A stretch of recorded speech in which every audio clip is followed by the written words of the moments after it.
Assalamu alaikum wa rahmatullahi wa barakatuh. Shalom Aleichem, Beshem Yeshua HaMashiach, Melech HaOlam.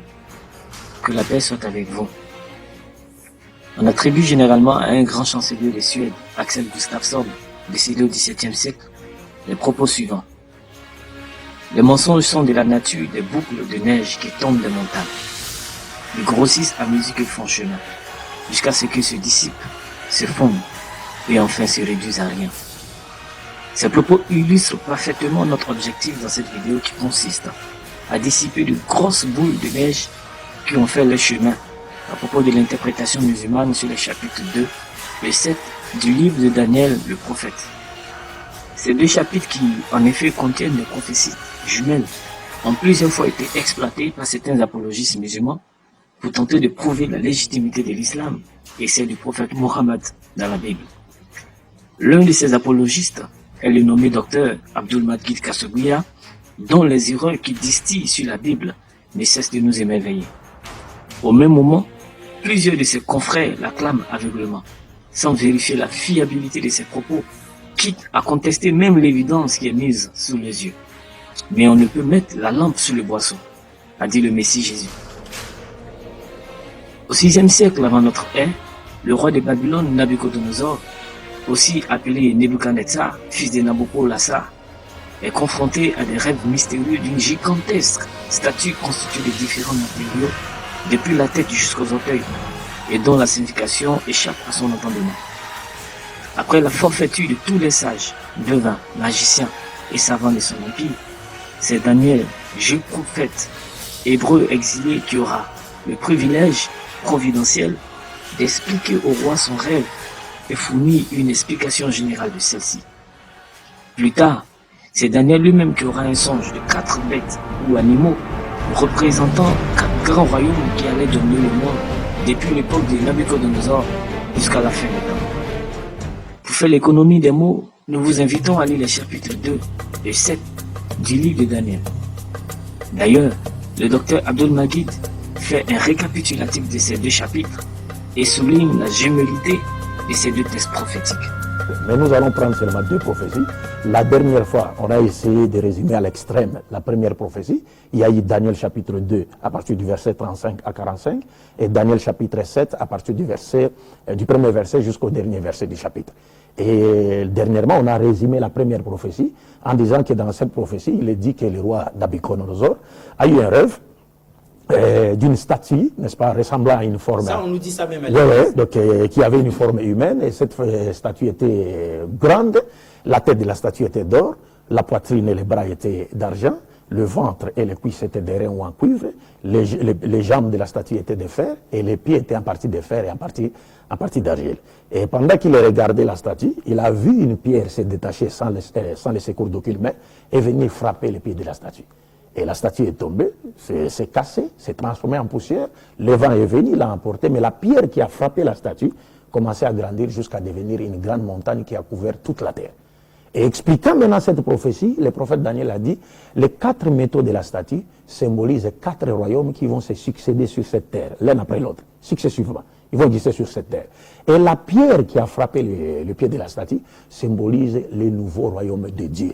Le nouveau royaume terrestre et universel que Dieu lui-même créera sur cette terre. Et donc, voilà comment le prophète Daniel a expliqué. Et nous avons dit qu'il y a la seconde prophétie du chapitre 7, qui est une prophétie pendante du chapitre 2, de la prophétie du chapitre 2. C'est-à-dire, vous ne pouvez aborder, quand vous abordez la prophétie du chapitre 2, vous êtes obligé également d'aborder la prophétie du chapitre 7. Parce que dans la prophétie du chapitre 7, il y a des éléments nouveaux, n'est-ce pas, qui viennent pour compléter les éléments qu'on trouve dans la première prophétie et qui vont nous permettre, n'est-ce pas, d'identifier facilement les quatre royaumes et aussi le Fils de l'homme qui viendra, qui aura la charge d'inaugurer le royaume de Dieu symbolisé par la pierre dans la prophétie de Daniel chapitre 2. Et donc dans cette prophétie du chapitre 7, cette fois-ci ce n'est plus Nabuchodonosor qui a eu un songe ou un rêve, mais c'est plutôt le prophète Daniel qui a eu des visions. Et dans cette vision, la Bible nous dit que le prophète Daniel a vu 4 bêtes, différentes l'une de l'autre. La première bête était comme un lion qui avait d'ailes. La seconde bête était comme un ours qui marchait en boitillant un peu. La troisième bête, c'était comme un léopard qui avait 4 têtes et 4 ailes. Et enfin, la quatrième bête, c'était un monstre. Et il a vu sur la tête de cette quatrième bête, il y avait 10 cornes. Et pendant qu'il observait, il considérait les 10 cornes, il a vu une autre petite corne sortir du milieu des 10 cornes. Et cette petite corne avait des yeux, comme ceux d'un être humain, et avait aussi une bouche qui disait des blasphèmes contre Dieu. Et il a vu que 3 des 10 premières cornes ont été arrachées de devant la petite corne. Et après cela, la prophétie dit, à cause des blasphèmes que disait cette petite corne, le prophète Daniel a vu le tribunal de Dieu s'asseoir. Dieu a fait appel à un fils de l'homme. Donc on a introduit un fils de l'homme auprès de Dieu et Dieu lui a donné le pouvoir pour diriger spirituellement et temporellement les hommes de toute nation, toute langue, toute race, toute tribu.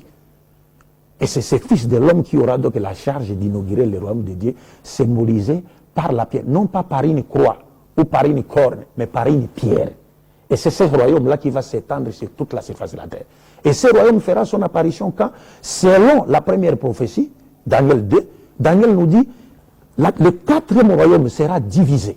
D'abord en 2 grandes parties, puis en 10 petites parties représentées par les 10 ortels, correspondant aux 10 cornes de la quatrième bête, Daniel chapitre 7. Et on dit, après la division de ce quatrième royaume, le royaume de Dieu fera son apparition.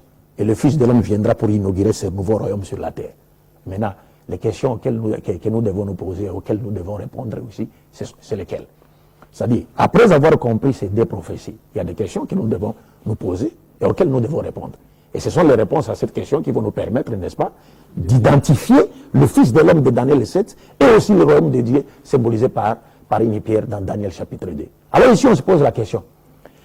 Quels sont les royaumes ou empires terrestres mondiaux symbolisés par les 4 métaux de Daniel 2 correspondant aux 4 bêtes de Daniel 7? Question tout à fait logique. Question tout à fait logique. Alors, et quels sont les petits royaumes symbolisés par les 10 ortels de la statue, qui avait une forme humaine, correspondant aux 10 cornes de la 4e bête? Et quelle est l'identité de la petite corne qui est sortie du milieu des 10 cornes? Parce que cet élément n'existe pas dans la prophétie de Daniel 2. Et quel est le royaume de Dieu symbolisé par la pierre que le Fils de l'homme de Daniel 7 viendra inaugurer?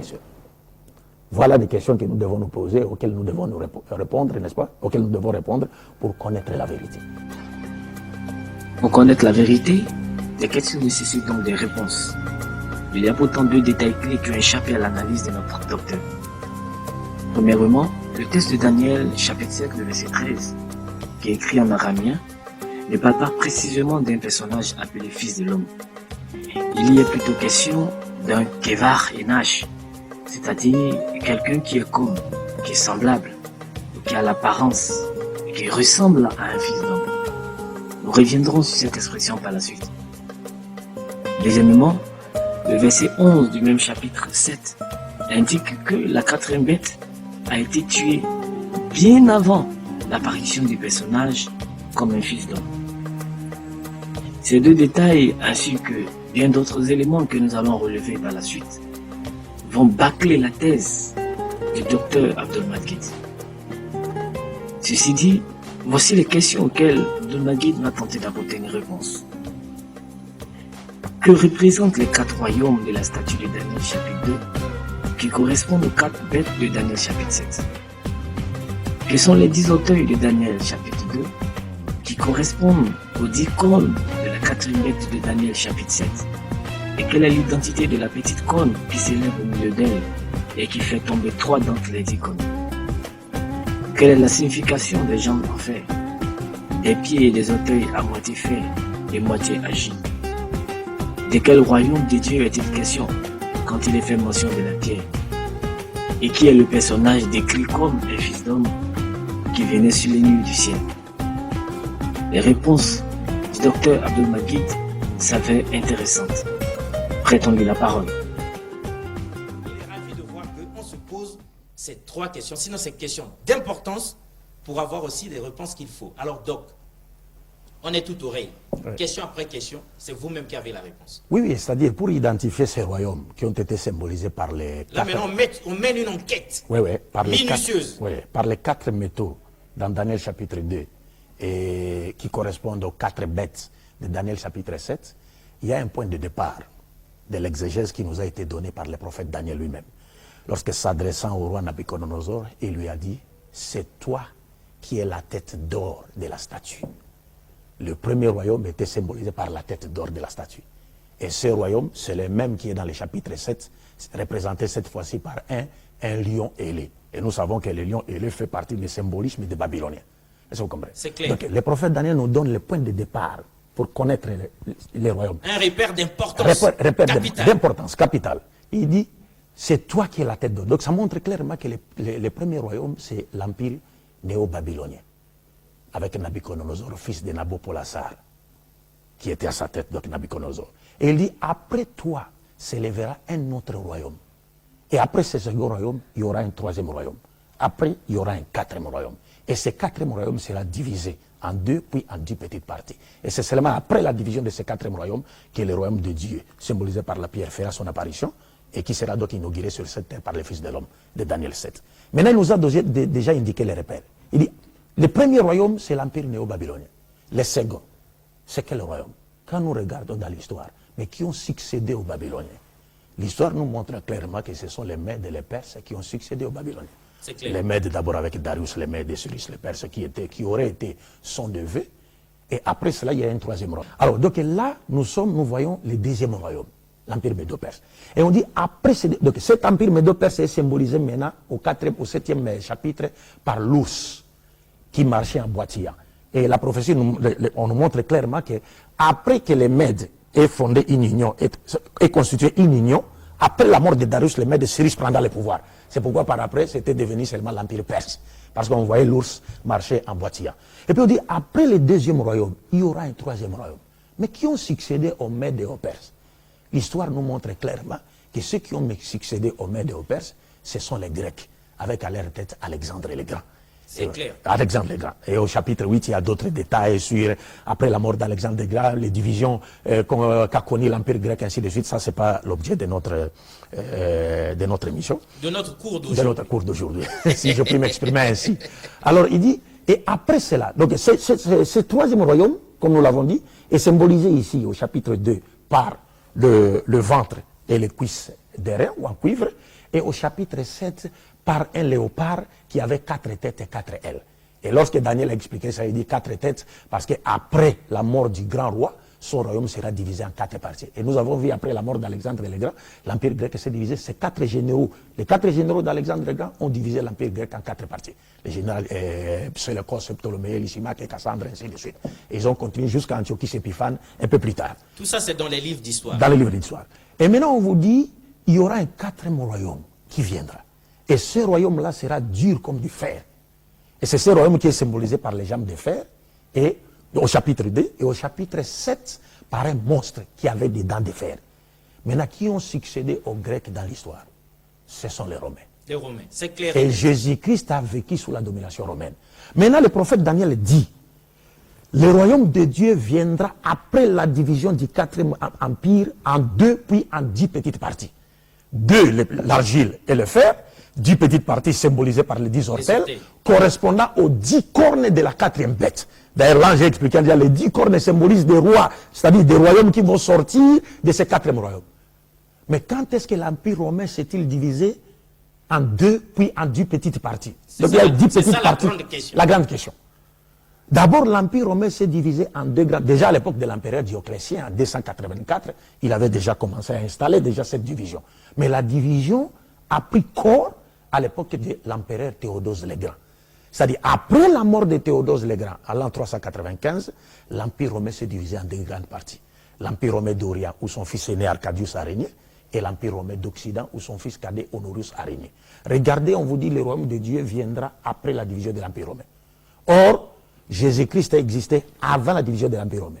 Et au moment où l'Empire romain se divise en 2 parties, le christianisme est déjà la religion officielle de l'Empire romain. Ça a commencé avec l'empereur Constantin, qui a pistonné le christianisme. Donc le christianisme était déjà la religion officielle de l'Empire romain. Jésus est déjà passé avant, mais le Fils de l'homme qui sera envoyé pour diriger l'humanité tout entière n'est pas encore venu. Et le judaïsme a existé bien avant Nabuchodonosor, l'Empire babylonien. Parce que Nabuchodonosor a trouvé les Juifs, a trouvé le judaïsme. Mais jusque-là, le royaume de Dieu n'est pas encore venu. Et on vous dit, ce royaume-là fera son apparition après la division de l'Empire romain en 2 grandes parties, puis sa subdivision en 10 petites parties qui sont sorties de l'Empire romain, qui correspondent maintenant aux 10 cornes. Mais quand est-ce que... Et on vous dit, dans la prophétie de Daniel 7, on dit, regarde, c'est-à-dire le moment précis de l'apparition du royaume de Dieu et du Fils de l'homme est indiqué par le prophète Daniel lui-même, par l'ange à travers le prophète Daniel. Il dit, tu as vu la petite corne sortir du milieu des 10 cornes. Et puis il a vu que devant cette petite corne, 3 des 10 premières cornes ont été arrachées. Après que ces 3 premières... C'est un indice d'importance. Un indice d'importance. Capital. Or, ces cornes symbolisent des petits royaumes qui vont sortir du contexte géographico-politique de l'Empire romain. Et il dit, après l'arrachement, le déracinement de ces 3 petites cornes, qui symbolisent également des royaumes, c'est à ce moment-là que Dieu enverra le Fils de l'homme de Daniel 7. Or, quand nous regardons dans l'histoire, Daniel dit ces 10 petits royaumes-là, qui sont représentés par les 10 ortels, correspondant aux 10 cornes. Lorsqu'on regarde dans l'histoire, on trouve que ce sont des 10 tribus barbares qui ont existé dans les contextes politico-géographiques de l'Empire romain d'Occident. Il y a eu plusieurs tribus barbares qui ont existé à cette époque-là. Mais il y a 10 tribus barbares qui ont marqué l'histoire de Rome et qui continuent à exister jusqu'à aujourd'hui. Et c'est elles qui ont formé l'Union européenne, qui sont la base de la formation de l'Union européenne. Ces tribus sont là, les noms de ces tribus, cités dans l'histoire. Très important. Je vais vous citer ceci, les 10 tribus. Il y a eu d'abord les Alamands, aujourd'hui les Allemands, le Burgonde, c'est-à-dire les Suisses, le Franc, avec Clovis, les Français, les Lombards, les Italiens, les Saxons, les Anglais, le Suève, les Portugais, les Visigoths, les Espagnols, les Euryles disparus, les Vandales disparus, les Ostrogoths disparus. Donc vous avez 10 tribus barbares qui sont sorties du contexte politico-géographique de l'Empire romain d'Orient, d'Occident. Dans les livres d'histoire. Et ce sont elles qui ont détruit l'Empire romain d'Occident. Mais jusque-là, le royaume de Dieu n'était pas encore venu. Et ces tribus étaient, au final, elles sont devenues des tribus chrétiennes. Et les 3 tribus qui ont été détruites, c'est-à-dire les Vandales, les Euryles, les Vandales et les Ostrogoths, c'était des tribus chrétiennes, mais qui professaient la foi du prêtre Arius d'Alexandrie, qui ne croyait pas à la divinité de Jésus. Maintenant, on vous dit le Fils de l'homme de Daniel 7 et le royaume qui viendra inaugurer sur la terre, et qui est symbolisé par une pierre, ces deux-là feront leur apparition après le déracinement des 10 tribus barbares, qui sont symbolisées par les 10 ortels de Daniel de la statue, correspondant aux 10 cornes de la 4e bête. Alors, quand nous regardons dans l'histoire, on a déjà démontré que l'Empire romain s'est divisé en 2 grandes parties après la mort de Théodose le Grand. Or, Jésus a existé avant la mort de Théodose le Grand. Longtemps avant. Non seulement il a existé avant la mort de Théodose le Grand, mais il a aussi été arrêté sur ordre d'un gouverneur romain encore au zénith de sa puissance, Pilate.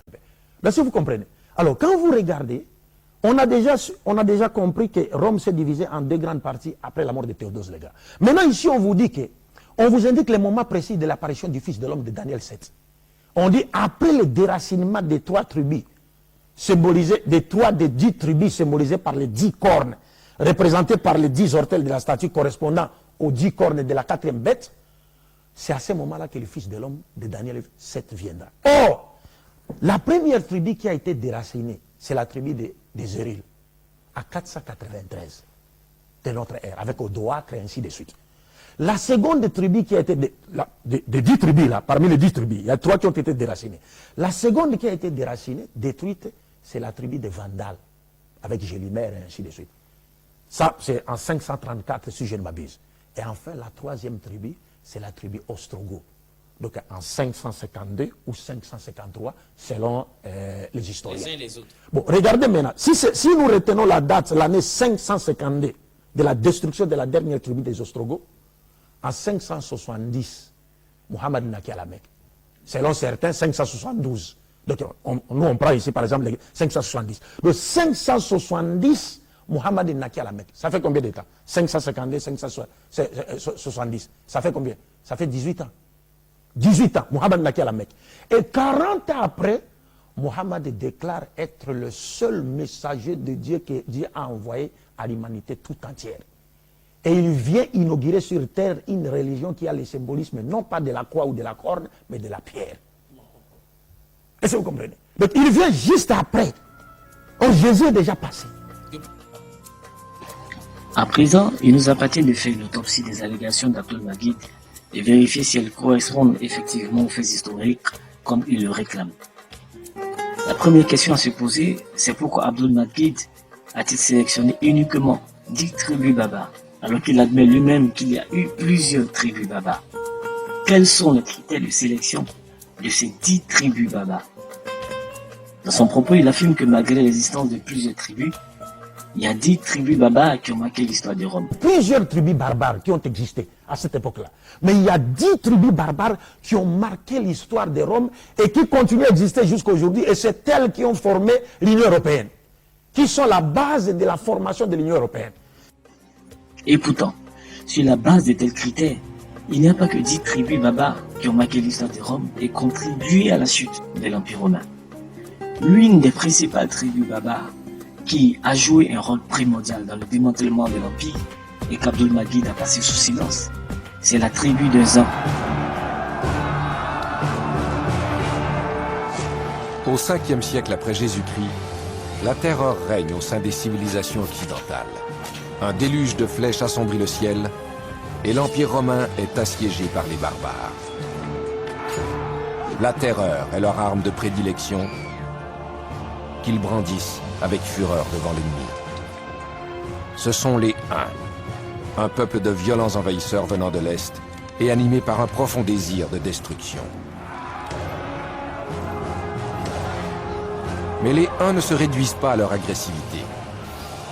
Ils sont également d'exceptionnels stratèges militaires et de brillants diplomates, instigateurs de changement. Dans une lutte sans merci pour la victoire, les Huns font figure de sombres et puissants guerriers qui entraînent le monde vers un nouvel ordre en laissant une marque indélébile de leur passage dans l'histoire.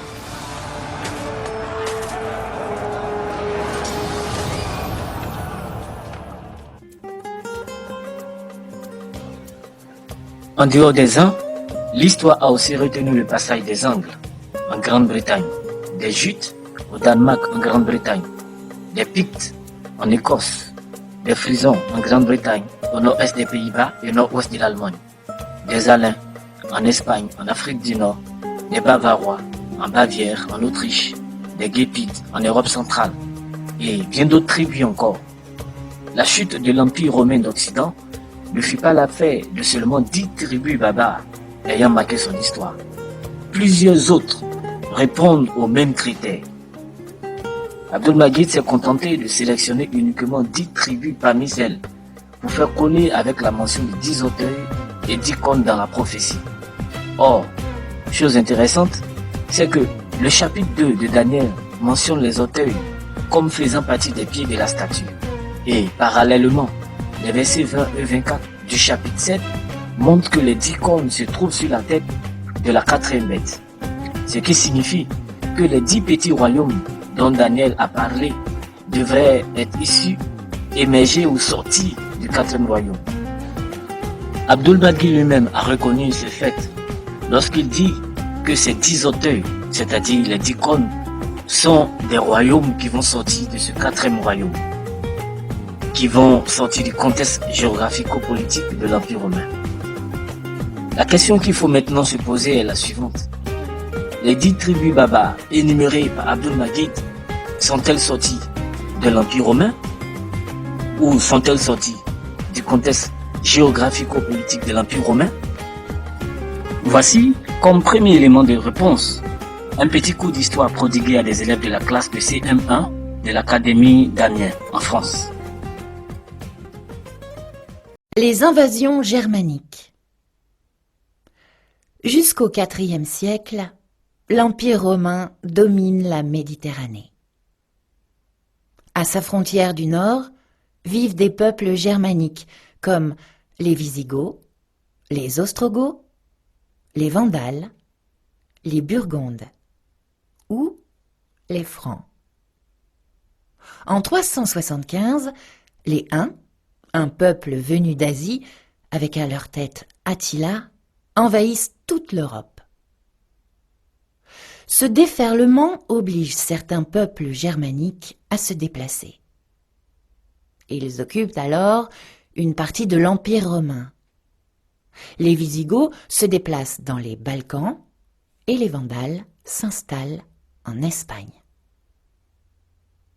Les déplacements des peuples germaniques déstabilisent l'Empire romain. Pour mieux se défendre, il est divisé en deux. Rome reste la capitale de l'Empire romain d'Occident. Constantinople devient la capitale de l'Empire romain d'Orient. Mais la faiblesse de l'Empire romain d'Occident permet au peuple germanique d'acquérir de vastes territoires. Les Visigoths envahissent le sud de la France et l'Espagne. Les Vandales s'installent en Afrique du Nord, en Corse, en Sardaigne et en Sicile.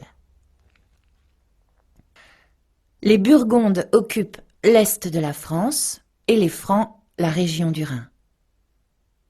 En 476, les Ostrogoths pillent Rome et occupent toute l'Italie. Cette date marque la fin de l'Empire romain d'Occident.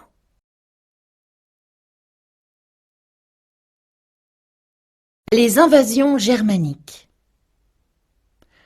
Jusqu'au IVe siècle, l'Empire romain domine la Méditerranée. À sa frontière du nord vivent des peuples germaniques comme les Visigoths, les Ostrogoths, les Vandales, les Burgondes ou les Francs. En 375, les Huns, un peuple venu d'Asie, avec à leur tête Attila, envahissent toute l'Europe. Ce déferlement oblige certains peuples germaniques à se déplacer. Ils occupent alors une partie de l'Empire romain.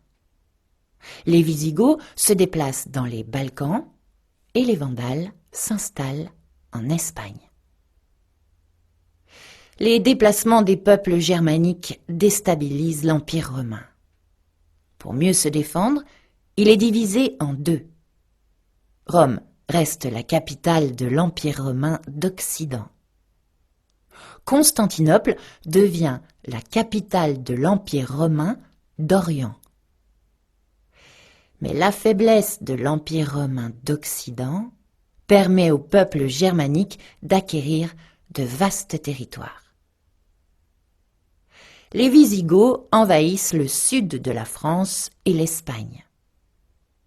Les Vandales s'installent en Afrique du Nord, en Corse, en Sardaigne et en Sicile.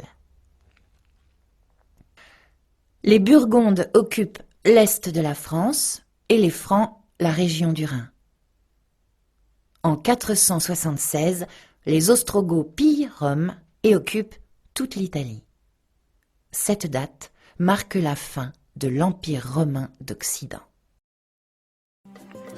Comme l'a illustré ce cours donné à des primériens, les tribus barbares sont issues du territoire qui n'était pas contrôlé par l'Empire romain, raison pour laquelle on les a surnommés barbares. L'adjectif barbare fait référence à tous ceux qui étaient hors de leur impérium, empire. Dans son livre « L'histoire des civilisations » paru en 2008, le professeur Eliane Lopez écrit à la page 151, au chapitre 8, sur les invasions barbares.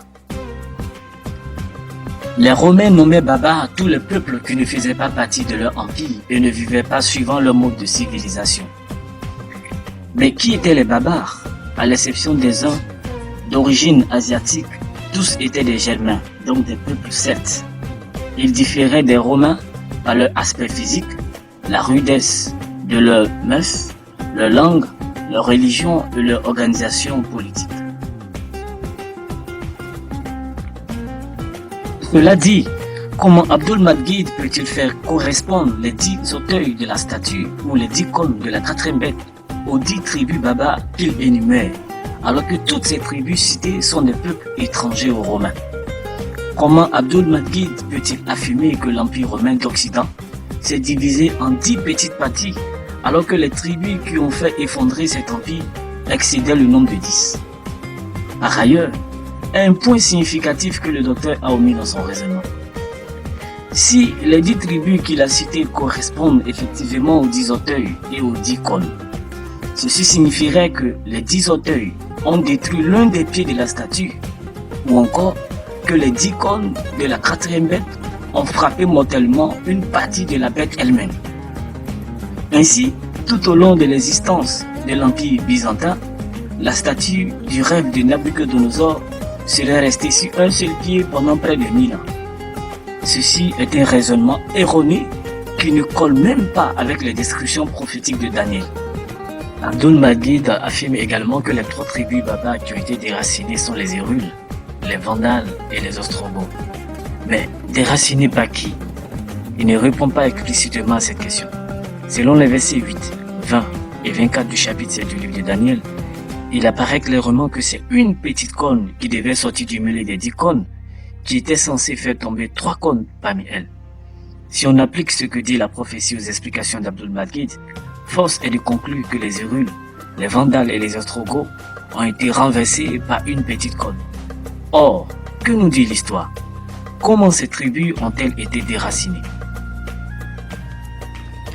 En ce qui concerne les Hérules, ce sont les Ostrogoths avec à la tête le roi Théodoric Ier qui les ont expulsés d'Italie suite à la mort tragique de leur roi Odoacre en 493.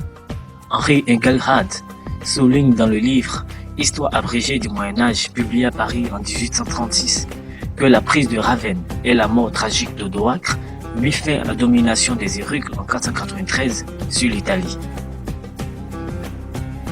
Mais les Hérules ne furent pas définitivement anéantis à cette date. C'est bien plus tard, en 510, que les Lombards, aussi appelés Longobards, vont les mettre complètement en déroute, comme le confirme Jean Moeller à la page 56 du livre Précis de l'histoire du Moyen-Âge, seconde édition, 1846.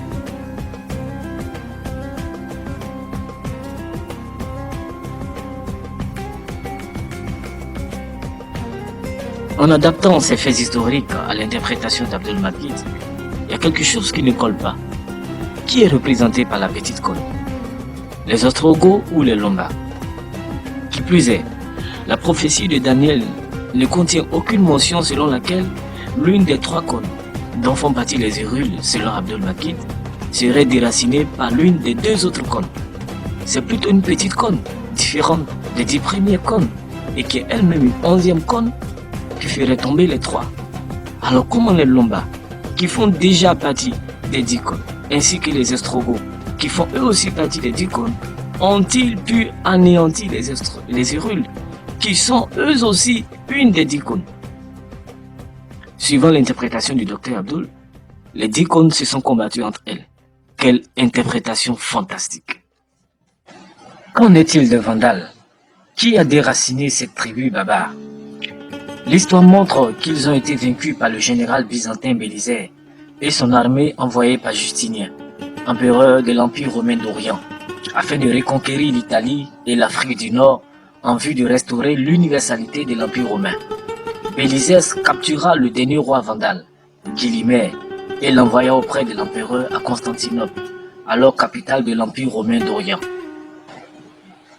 Dans le livre Histoire générale de l'établissement du christianisme, publié à Genève en 1838, au tome 2, page 20, Ami Bost et Christian Blumhardt écrivent ceci.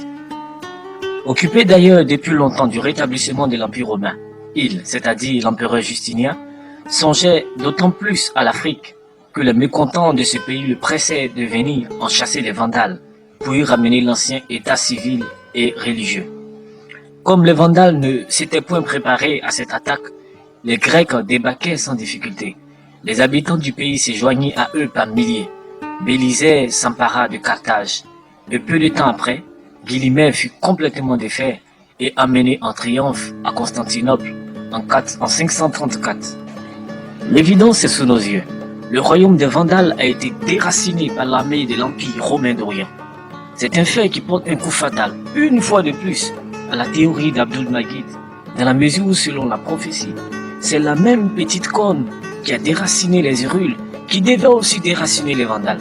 Or, si on suit l'interprétation du docteur Abdul-Majid, il faut en déduire que c'est l'un des pieds de la statue qui a arraché l'un des 10 auteuils. Incroyable, docteur Abdul. Quant aux Ostrogoths, que nous dit l'histoire? Henri Engelhardt, dont nous citons l'ouvrage Histoire abrégée du Moyen-Âge plus haut, relève que c'est l'armée byzantine, encore une fois, cette fois-ci sous les ordres du général Nazès, successeur de Bélisaire, qui mit fin à la monarchie des Ostrogoths en 553. Encore une fois, l'une des 3 tribus barbares citées par le docteur Abdul-Majid n'a pas été déracinée par une petite corne sortie du milieu des 10 cornes, mais par l'armée de l'Empire romain d'Orient, soit par l'une des 2 pieds de la statue. Cela saute aux yeux. Abdul-Majid a purement et simplement truqué les faits historiques en vue de les faire correspondre à la prophétie de Daniel et aboutir à la conclusion prématurée que Daniel aurait prophétisé la venue de Mohammed comme messager de Dieu. Par ailleurs, Abdul-Majid affirme de façon apodictique que ce sont les musulmans qui ont mis fin au 4e royaume, l'Empire romain, et que cela correspond à la pierre qui frappe à les pieds de la statue. On est choqué de comprendre. Il nous reste très peu de temps, mais on va s'efforcer de faire de telle sorte que nous ayons des réponses aux questions qui fusent de partout à la fois. Première des questions. Est-ce qu'en cette période, dont vous parlez comme étant la période où arrive sur terre le prophète Mohammed, est-ce qu'en cette période, vous avez bien vu partout dans le monde, il n'y a pas eu quelqu'un d'autre arrivé quelque part ayant les caractéristiques, justement, de ce fils de l'homme? Est-ce qu'il n'y en a pas un peut-être d'inconnu quelque part? Pas du tout, parce que les indications prophétiques sont claires. D'abord, la prophétie vous dit, ce royaume de Dieu, c'est lui qui détruira les 4 empires. Ah. Comme les 4 empires, l'empire romain a détruit l'empire grec a détruit l'empire médo-perse, l'empire médo-perse a détruit l'empire babylonien, on dit le royaume de Dieu symbolisé par la pierre détruira les 4 empires. Je vous ai fait dernièrement lire les livres, la culture générale pour le nul, que j'ai acheté pour les frères Mbota. Qu'est-ce qui a été dit dans ces livres? Vous l'avez lu ici. D'accord. Mais qui ont... La chose est tellement grave que nous laissons d'abord... Mais qui ont détruit l'empire romain? C'est qui, justement? Ce sont les musulmans. Les musulmans. Mais le siège... Historiens, à vos livres et à vos documents, à vos archives, qui sont ceux-là qui avaient détruit l'empire romain, l'empire byzantin à l'époque? Pourtant, les choses ne sont pas aussi évidentes. À cet effet d'ailleurs, l'animateur invite à consulter les ouvrages d'histoire et les archives. C'est ce que nous avons fait jusqu'ici et c'est ce que nous allons continuer de faire à la lumière de la prophétie de Daniel. Premièrement, selon Daniel le chapitre 2, le verset 34, cette pierre frappe les pieds en fer et en argile de la statue. Et suivant l'interprétation du docteur Abdul, les pieds de la statue représentent les 2 empires romains, l'empire romain d'Occident et l'empire romain d'Orient. Or, les Turcs musulmans, c'est-à-dire les Ottomans, n'ont pas mis fin à 2 empires romains, mais uniquement à l'empire d'Orient, appelé aussi empire byzantin. C'est ce que reconnaît Abdul lui-même dans la vidéo.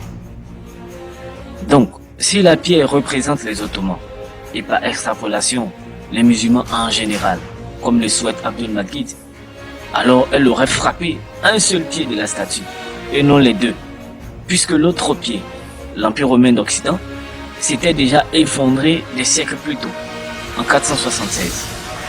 Toujours en nageant dans cette interprétation du docteur Abdul, il faut conclure que depuis l'année 476, qui marque d'ailleurs le début du Moyen-Âge, la statue vue par Nabucodonosor tenait sur un seul pied jusqu'à ce que les musulmans frappent l'autre pied en 1453. C'est drôle, n'est-ce pas? Deuxièmement, dans la prophétie de Daniel, que se passe-t-il lorsque la pierre venant de Dieu frappe les pieds en fer et en argile de la statue? Selon le verset 35 de Daniel, chapitre 2, alors du même coup fut broyé le fer, l'argile, l'argent et l'or. Il devint comme la balle qui s'envole des airs de blé. Il fut emporté par le vent sans qu'il en restât aucun vestige. Mais la pierre qui avait frappé la statue se changea en une grande montagne et remplit toute la terre. On sait tous que l'argent représente l'empire médo-perse et que l'or représente l'empire babylonien. Au moment où la pierre frappe, non pas un seul pied, mais les 2 pieds de la statue, tout s'écroule comme la balle et les puissances mondiales babyloniennes et médopès, qui ont présisté au 4e royaume, bien que vaincus autrefois, continuent néanmoins de subsister sous une forme, jusqu'à ce que la pierre vienne tout broyer, ne laisser aucune trace, aucun vestige de celle-ci, comme le vent qui emporte tout. Quand les Ottomans ont pris Constantinople en 1453 et mis fin à l'Empire byzantin, cela a-t-il réduit en poussière, broyé tout le système de domination mondiale représenté par la statue? Qui plus est, historiquement, l'Empire ottoman n'a pas été éternel.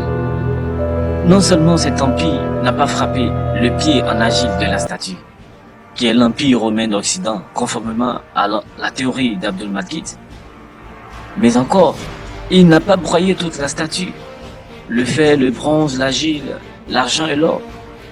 Et finalement, se trouvant sous la domination des puissances européennes, il prend lui-même fin en 1923 avec le général Mustafa Kemal Atatürk qui fonde l'actuelle Turquie et abolit le sultanat ainsi que le califat.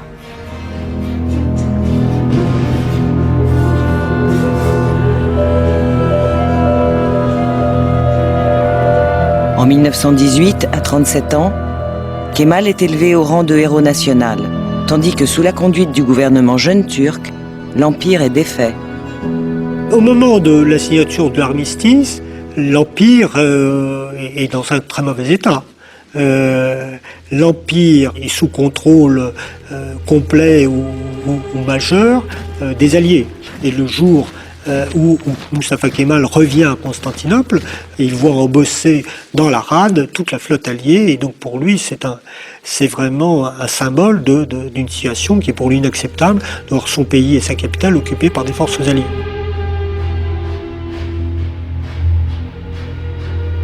C'est un général victorieux dans un empire qui est défait. Il est un général victorieux parce qu'en fait, il a remporté quelques victoires au cours de cette guerre, à commencer bien entendu par les Dardanelles, bien qu'il n'ait pas été le seul, si vous voulez, comme a essayé peut-être de le montrer après coup l'histoire officielle. En octobre 1918, l'armistice de Mudros signe le dépaissement de l'Empire. Révolté, Kemal tente en vain de provoquer la constitution d'un gouvernement nationaliste. Responsables de la défaite, les membres du gouvernement jeune turc prennent la fuite. Pour Kemal, c'est l'occasion de jouer le rôle auquel il aspire depuis longtemps. Malgré la débâcle, il a déjà en tête de mettre fin à l'Empire et de proclamer la République.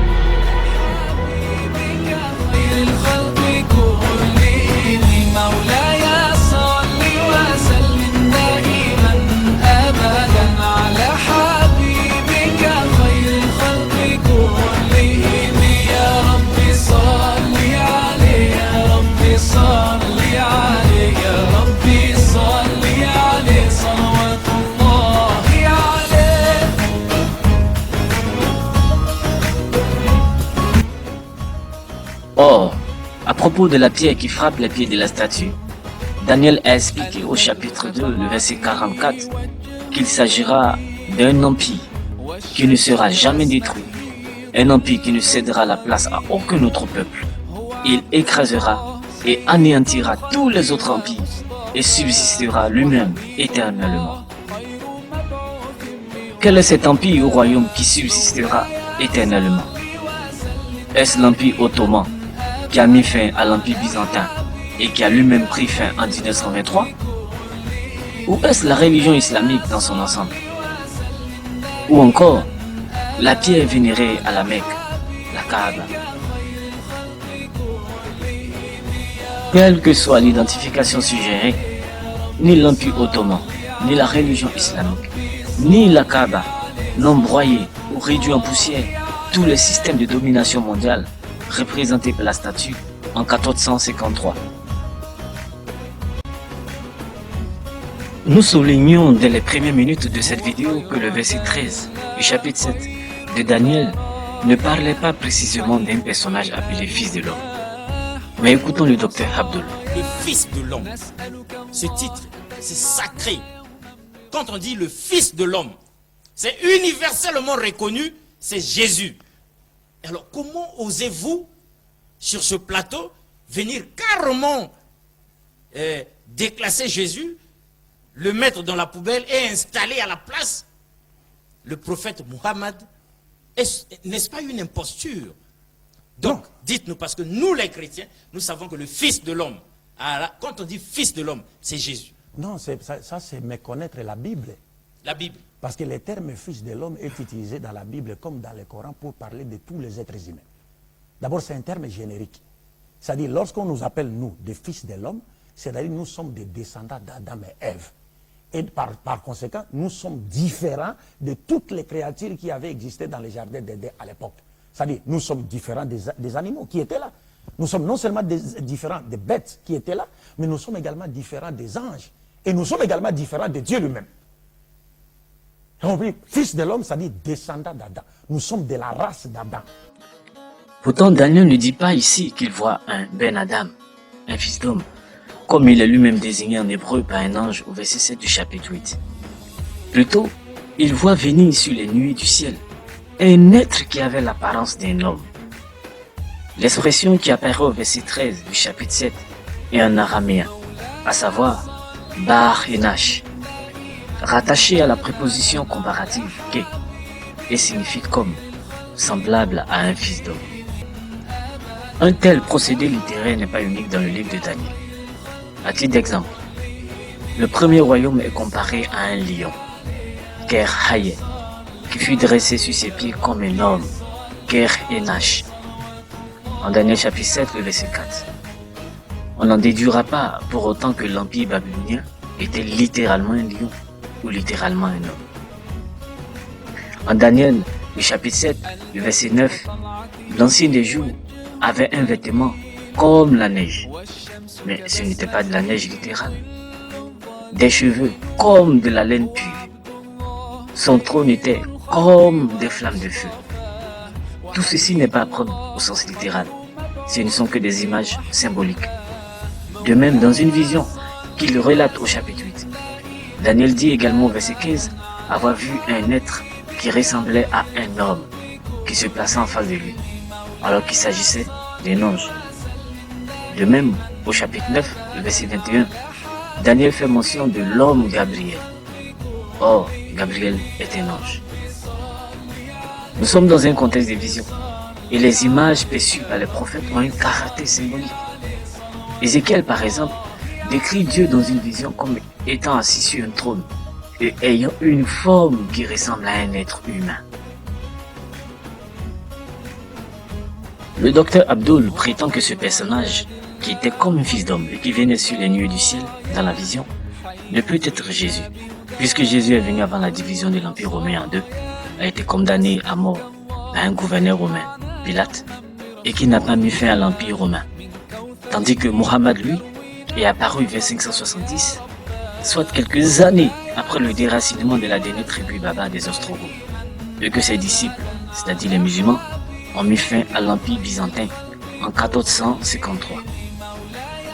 Seulement voilà, au-delà des falsifications historiques qu'il a opérées concernant les tribus barbares et que nous avons relevées précédemment, un autre point qui a échappé à Abdul Makki, c'est que le personnage comme un fils d'homme, qui est mentionné au verset 13 du chapitre 7 de Daniel, apparaît uniquement après que la quatrième bête, c'est-à-dire le quatrième royaume, a été tué au verset 11 qui le précède. Le verset 12 qui suit montre que les autres bêtes reçoivent un prolongement de vie, ce qui sous-entend que les premiers royaumes n'ont pas totalement disparu, comme on l'a vu plus haut. Et c'est seulement au verset 13 qu'apparaît le personnage en question, censé balayer tous les autres royaumes terrestres.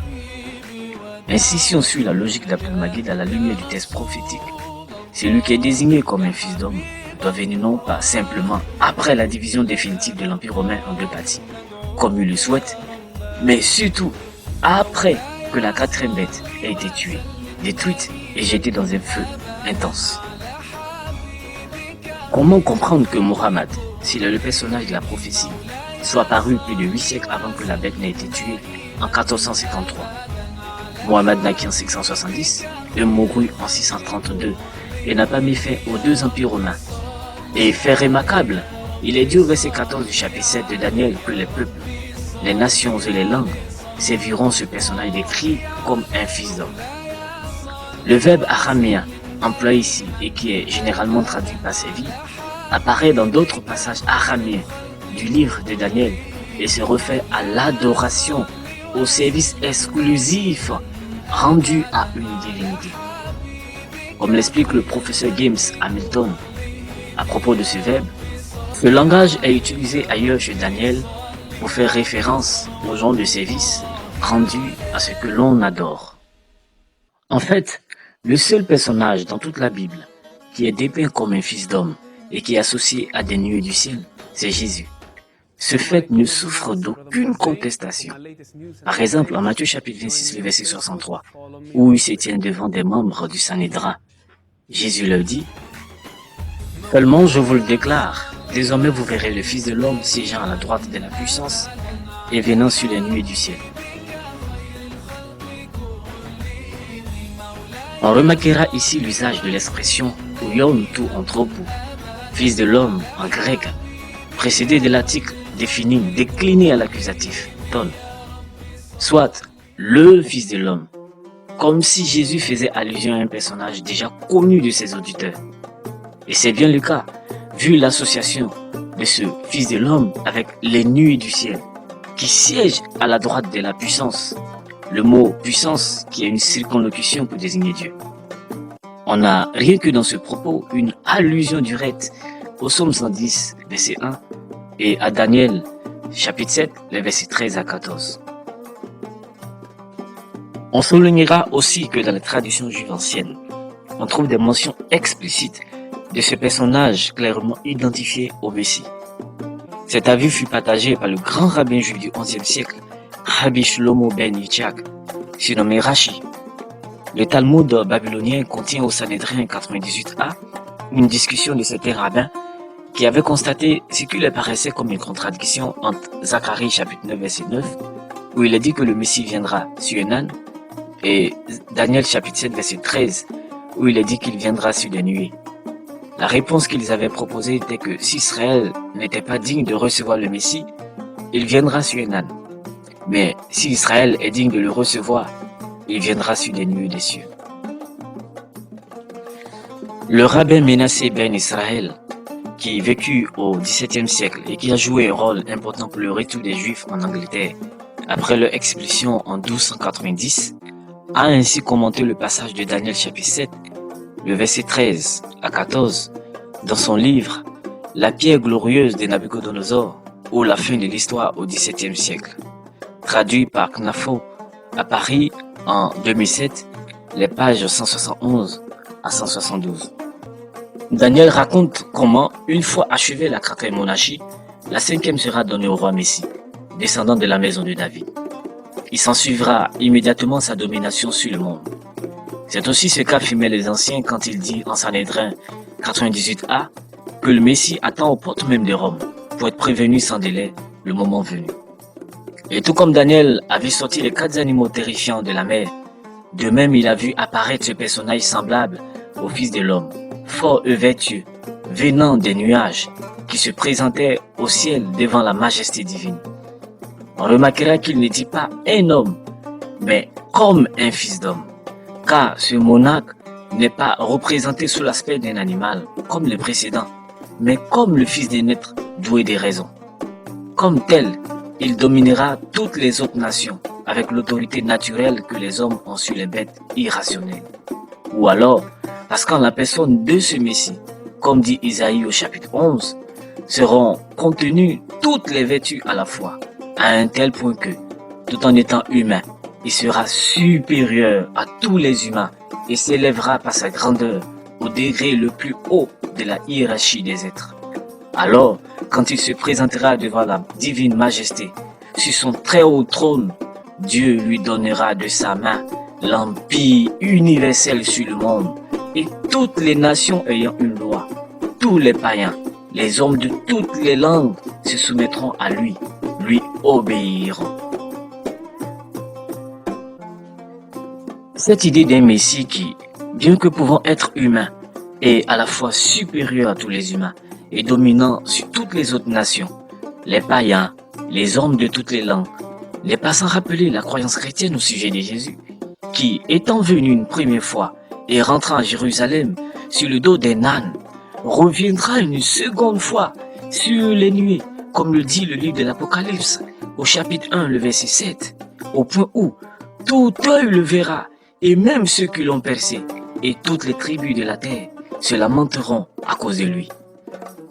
Tout comme le personnage comme un fils d'homme qui reçoit la domination, la gloire et le règne, en Daniel le chapitre 7, le verset 14, Jésus dit également en Matthieu chapitre 28, le verset 18, que tout pouvoir lui a été donné dans le ciel et sur la terre.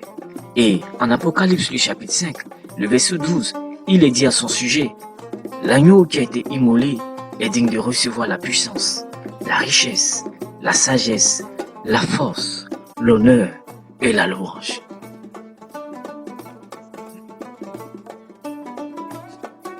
Pour conclure, il est évident que le docteur Abdel-Magid a commis un attentat herméneutique à l'encontre de l'histoire et de la prophétie de Daniel.